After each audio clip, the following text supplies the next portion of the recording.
Hi, I'm Dr. Hackey Reitman. Welcome to another episode of Exploring Different Brains. And today we have a real live dad advocate.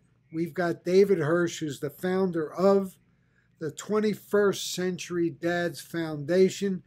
David, welcome to Exploring Different Brains. Hackey, thank you for having me. Pleased to be part of the program. Well, why don't you introduce yourself properly? My name is David Hirsch. I'm a native Chicagoan. I'm the father of five adult children. They're 23 to 30 years old. And I've been an outspoken advocate for father involvement for about 23 years, once our fifth child was born. What is 21st Century Dads Foundation and Special Fathers Network, and how did this come into being? Great question. I would just take you back just a little bit to put it into context, and I hope I answer your question. So I started advocating for father involvement about 23 years ago, and the initial charity, which still exists today, is the Illinois Fatherhood Initiative, the country's first statewide not-for-profit fatherhood organization. And the mission of IFI, if I can call it that, is to actively engage fathers in the educational lives of their children. We've learned that if you could only do one thing, it would be to get fathers involved in the educational lives of their kids. And then more recently, about 5 years ago, not quite, I felt God was calling me to do something on a larger scale. And that was the birth of the 21st Century Dads Foundation. It started out quite differently than what it is today. And I'll just mention that the initial project or event was to do a cross-country bicycle ride from Santa Monica to Chicago. And it was a 21-day, 2,300 plus mile ride. I was the only person that rode from start to finish. There were 9 other riders that accompanied me for a day or days along the route. And it was a transformative experience. We were honoring dads in community by community from California back to Illinois. And it was remarkable. First of all, that I actually lived to tell the story. I was then 54 years old, and I rode, I'm not exaggerating or patting myself on the back, but 112 miles a day, every day, on average, for 21 days in a row. And it gave me a little bit more confidence to talk about this issue of father involvement. I ended up giving a TEDx talk. I ended up writing a book, and we did another couple of Dad's Honor rides. And we realized that what we had set out to do wasn't happening. What I meant by that is that our objective was to get fatherhood organizations from around the country to work together. And even though I've got relationships with men and women who are advocating for father involvement around the country, we just couldn't seem to work together. So we had to make a decision. What are we going to do with this little not-for-profit startup, the 21st Century Dads Foundation? And instead of closing it, we decided to pivot, and we started something called the Special Fathers Network. And the Special Fathers Network is a dad-to-dad mentoring program for fathers raising kids with special needs. We match the more seasoned dads with the dads that are close to the beginning of their journey. And in a perfect world, not only with the same special need and the same gender of the child, but all the other metrics that you'd want to match up. Well, what are some of the common challenges that a special needs dad runs into that a regular dad doesn't? That's a great question. I would say, first of all, I'm not speaking from experience. My wife and I are blessed to have 5 children. I want to be upfront. My wife and I do not have a special needs child. My mom was a special ed teacher. My brother's special needs, but I don't actually have a child with special needs myself. So I don't want to give the impression that I'm speaking from experience. For purposes of our conversation and the use of the term special needs, let's just say that for the most part, it's something that a child is born with or develops as a result of their situation. And the big ones that people think about and talk about the most are autism, which I know that you've had a lot of experience with your show and the work that you do, cerebral palsy, Down syndrome. There's a lot of more rare genetic disorders. And a special need could also come as a result of an accident. A car accident, somebody slips and falls, they hit their head, they have a traumatic brain injury, somebody has PTSD. There's a lot of different situations that might lead to a physical challenge or intellectual challenge or a combination of the above. So, to your point, your question, which is, what are the common themes that a father who's raising a child with special needs has? Well, he has all the other challenges that any father would have, trying to maintain a relationship with the mother of his child if they're married, and if not, being a non-custodial dad in many situations. The pressures that go along with trying to be present in a child's life, not just financially, which is what the state cares about, but physically, emotionally, and spiritually in a child's life. And then the additional challenge that goes along with the, wow, um, this isn't something we would have asked for or something that I have any familiarity with. So they have to bring themselves up to speed on what is this special need all about.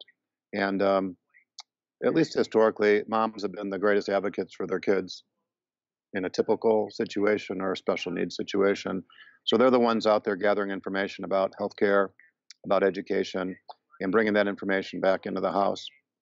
And hopefully the dad's participating. But one of the things that I've witnessed with the 300 or so dads that are involved with the network, the 80 plus dads that I've interviewed for the Special Fathers Network Dad to Dad podcast, is that there's at first a sense of denial, like, oh, things will get better. Let's just give it a little bit more time, which, in some cases is the truth.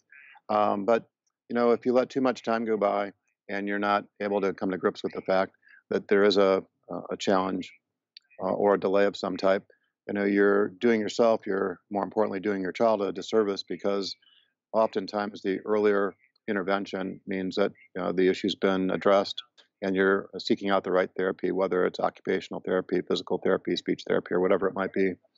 So I think that that's one thing that I've witnessed that dads talk about a lot, which is that they wish they would have engaged faster. They wish they would have been more intentional. And I think another challenge, but it's not a challenge in the special needs community, but it's exacerbated by men, our gender, which is we're fixers. If we're lost, the old adage is, if we're lost in the car, we're going to figure it out on our own. And I jokingly say, thank God for GPS. That's probably saved a lot of relationships, a lot of marriages. But, in all truth, we want to figure it out by ourselves. There's this rugged individualism that, is evolved over time. And I think it's just part of being a guy.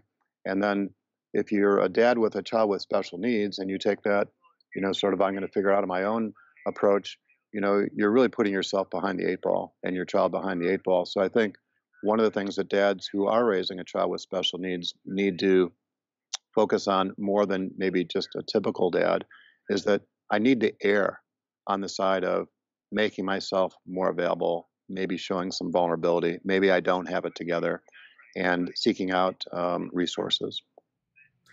So, are there additional reasons why you feel that there's so much more father absenteeism versus mother absenteeism? Yes, I think that it might be stating the obvious, but I'll throw some numbers out there. Back in 1970, the out-of-wedlock birth rate was known to be about 11%. Today, the out-of-wedlock birth rate, sadly referred to as the pre-marriage birth rate, right? We have sort of candy-coated what we're talking about, which is more politically correct, is at 41%. So where it might have been closer to 1 out of 10 children back in 1970 being born out of marriage, outside of a marriage, today it's 4 out of 10. And that statistic, that trend is not likely to reverse itself. So there's a lack of paternity being established at the time of birth. And there's usually 100% certainty who the mother is when a child is born, for obvious reasons. But there's the uncertainty about who the dad is, right? And if there's not a dad's name on a child's birth certificate, that's one issue. That's not the issue, but that's one issue that's created a higher level of father absence than we might have experienced decades ago. The second issue has to do with divorce. The divorce rate in our society has been at 50%. It's estimated to be at a higher level. I can't tell you, I can't prove that, at a higher level in the world of special needs. And if it's for no other reason that there's additional pressure that goes along with raising a child with special needs, the emotional trauma, the financial burden that goes along with having to seek out additional resources that might not be covered by, somebody's health care insurance. Um, and then there's this issue of abandonment. So dad's abandoning the responsibility. So in addition to paternity not being established and the divorce rate going up and fathers not living with their kids, we have men that are absent or not present emotionally, um, or physically or spiritually in their kids' lives. So the deck is stacked against kids that are growing up in father absent homes. The incidence um, uh, of divorce, certainly is a contributing factor, but a child is 4 times more likely to grow up in poverty, 9 times more likely to drop out of high school if his father is not present. Well, we certainly see that in the Boys and Girls Club of Broward County here in Fort Lauderdale. For instance, if you go to the Hackey Reitman Boys and Girls Club, which is in the worst zip code in the world, 33311. Is there actually a Hackey Reitman Boys and Girls Club? Yes, there is. How do you get a Boys and Girls Club named after you? You donate a building, so they put your name on it. But okay. Note to self. But I've been on the corporate board for about 30 plus years. Oh, and wow. We're very proud. We serve 12,000 kids, and we have about a 90% high school graduation rate. But if you go in and ask them, raise your hand if you have 2 parents at home, nobody raises their hand. If you ask 1 parent at home, you get maybe about a half. And then a lot of being raised by grandparents, foster homes, everything else. In my Asper Tools book on Asperger's, autism, and neurodiversity, I call the single moms the angels with a pit bull mentality, because the husbands have gone to the hills and they got to earn a living. They got to fight with the teachers, the doctors, the educational system, and the kids themselves. And, Irma Bombeck wrote a beautiful poem about that. I wrote a blog article about what angels they are. But it's a sad commentary on our society, and we need more 21st century dads foundations and special fathers network, not just for the kids with special needs, but for all of the children. Although I will dare say that one of the reasons we started differentbrains.org is that if you start adding up all the different silos of mental health issues and neurological issues, and then developmental and learning differences issues, it's a majority. It's not a minority. It's lots and lots of kids out there, and of course denial, at least at the onset, is a big factor. But another factor also is that society is kind of one size fits all, whether it's education, employment, and everything. And all of our brains are different, so we've got to kind of treat everybody with a little bit differently. Just like you do in your business, or a good salesman does. You don't treat every client the same way because their brains are different. What would you say to a new father out there? It's the journey of a lifetime, being a dad. It's why we're here. And if you were to err on being present, not only physically, mentally, emotionally, and spiritually, but be there, be engaged as much as you can.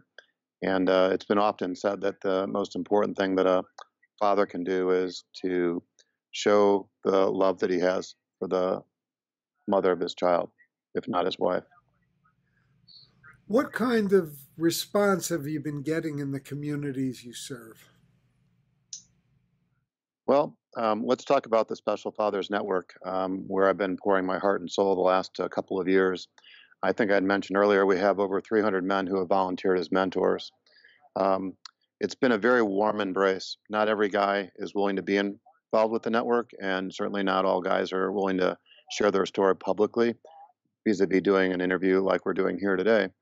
But virtually every one of the dads, Becky, has told me that they wish there was something like this when they were a young dad, right? A resource, somebody who understood what they were going through. What a valuable thing it would be. And then some of them will add, but I don't know that I would have taken advantage of it, which is a very revealing comment, right? It has something to do with our psychology as men, which is intellectually, we understand that I would be better off, my child would be better off if I could be learning from drafting behind somebody who's already been there and done that. It is so logical. But there's something about us as men that we're Neanderthals, right? That we're like still doing things the same old way. And that I think has been one of the biggest hurdles because here we've got 300 plus dads who are seasoned. Some have, 10 years of experience, some have 20, some have more. But we're trying to get in front of these young dads, the dads that have children that are 0 to 3, early intervention age, or maybe they're 3 to 5, 3 to 8 years old. So they're in the thrust into the world of IEPs. And I don't want to say it's virtually impossible, but it's super difficult, right, to get in front of those dads in a systematic way.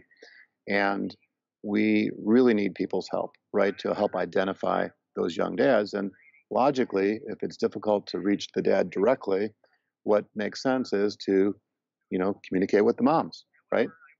Going back to the moms are the ones gathering information on education and health care for their children. And oftentimes, I'll just reflect on my own experience. My wife and I have been married for almost 37 years. When our kids were a lot younger, my wife would say, "Oh, I signed you up for something, or you should look into this, or here, read this." So I think that, we need to make sure that we are empowering the moms who, no doubt, in most cases, want the dad to be more involved, to get involved. And maybe that's part of the solution as well. Well, it's interesting, as a physician, we know that the healthcare decision maker in the family is the mom. That's who makes the decision. And I don't know. The older I'm getting, David, the more I'm feeling that women are just far superior to men in many, many different ways. I'm Well, if thinking you've of, been married for the length of time that I have or other, once you acknowledge that and embrace that, life is so much easier.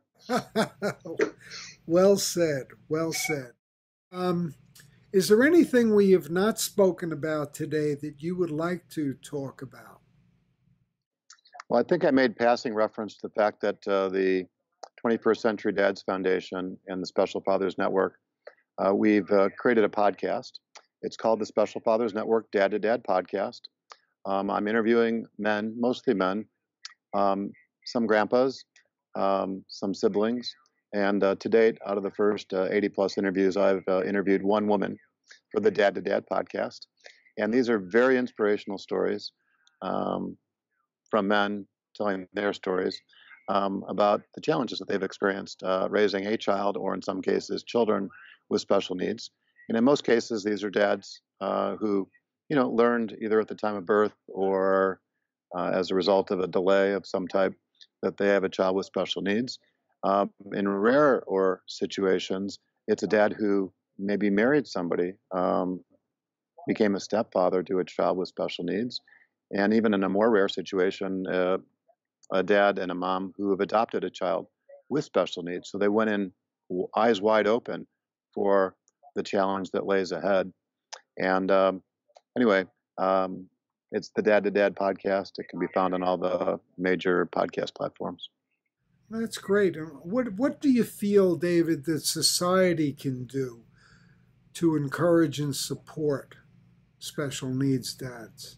Yeah, well, I think it's not just special needs dads, but just being more aware of what's going on in those families that have children with differences, and being vigilant um, in their own parenting, um, or erring on the side of accepting and including families with special needs.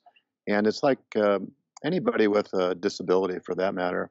We're talking about, for the most part, dads and parents raising um, children with special needs. But I think it speaks to the broader community about disability. And like the amazing work that Special Olympics has done over the last 51 years to draw attention to celebrate the fact that people have differences. Well, we're all different, right? Some of us are tall, some of us are short, some of us are thin, some of us are fat, some of us have hair. You and I don't. But we're all different, right? Like you were saying earlier, people's brains are different. It's hard to tell what somebody's brain is because you can't see it. But a lot of the things that we see in the visible world, help differentiate us. And I think what we need to do is celebrate those differences as opposed to compartmentalize people that have different abilities. And I'm super enthusiastic about helping bridge the gap between the broader community and the disability community or the special needs community with the work that we're doing. Well, David Hirsch, keep up the great work. Thank you so much for taking the time to be our guest here at differentbrains.org. Well, thank you for the opportunity to share a message about the 21st Century Dads Foundation, the Special Fathers Network, which can all be viewed at 21stcenturydads.org as well.